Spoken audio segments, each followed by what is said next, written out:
یہ تمام چیزیں جو ہیں یہ میرے اوپر ہی کیوں ہیں، یہ میرا سوال ہے۔ اس لیے آپ کو یہ آواز اٹھانی پڑے گی،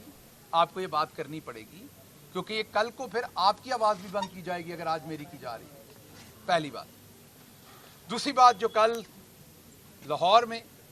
ہائی کورٹ نے ایک ریمارکیبل ڈیسیژن دیا ہے، we are all very thankful for that, whole nation is thankful for that. Actually میں تو یہ کہوں گا کہ وہ ایک لینڈ مارک ڈیسیژن اس لیے ہے کہ that decision is going to write new history in Pakistani democracy. The reason is کہ ہم نے ہمیشہ نظر ضرورت پر فیصلے دیے، ہم نے ہمیشہ جب تلخ اور سخت فیصلے دینے کا وقت تھا، تلخ میں حقیقت کی وجہ سے کہہ رہا ہوں، تلخ حقیقتوں کی وجہ سے تلخ فیصلے دینے کا جب ٹائم تھا، اکثر اوقات ہم نظریہ ضرورت میں بہ گئے۔ آج اگر آپ کی عدلیہ آئین کے اوپر کھڑی ہے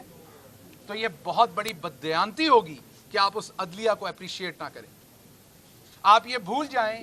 کہ اس اکنامک پریشر میں جو ملک میں ہو رہا ہے، ایل سیز نہیں کھول رہی، پیٹرول شارٹ ہے، تمام جو اس ٹائم بے روزگاری ہے، اس کا جو ہے وہ ڈٹ کے کھڑی ہوئی ہے۔ کل کے فیصلے سے دیکھا آپ نے، آئین کی حفاظت کے لیے، کیونکہ اصل میں وکلا اور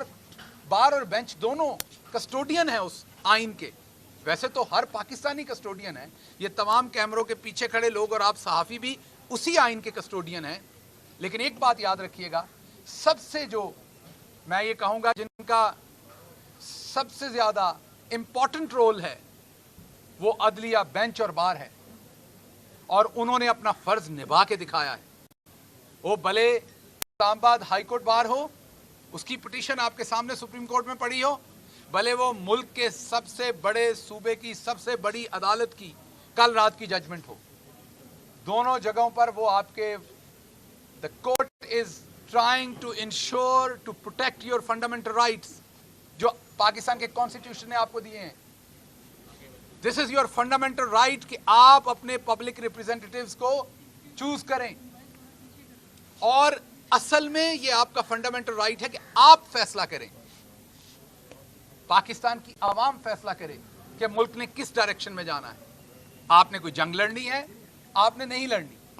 آپ نے اکنامک پالیسی میں ٹیکس زیادہ دینے ہیں، آپ نے کم دینے ہیں، آپ نے آئی ایم ایف میں جانا ہے، کس طرح سے جانا ہے،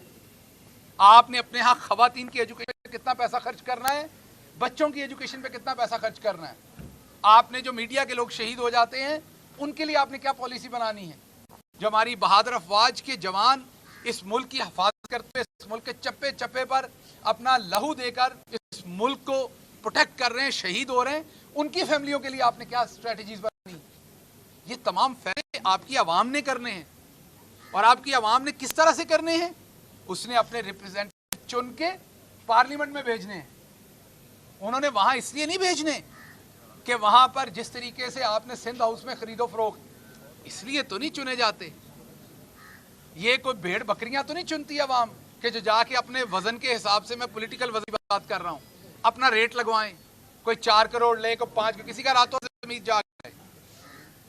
سویا ہو صبح اٹھے تو اس کا ضمیر بھی ساتھ جاگا ہوا ہو کہ جی اب عمران خان برا ہو گیا ہے، اب فلاں برا ہو گیا، فلاں۔ کم از کم میں نے کبھی تعریف نہیں کی، لیکن آلدو کہ ان کو باجی کی طرف سے بڑی ڈانٹ پڑی ہے ہمارے بھائی کو،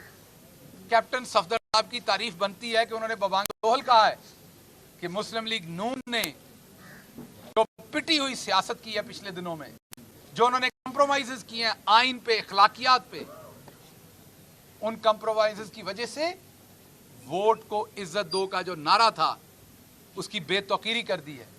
وہ پٹ گیا، اس کو خراب کر دیا ہے۔ صفدر صاحب نے کم از کم یہ چیز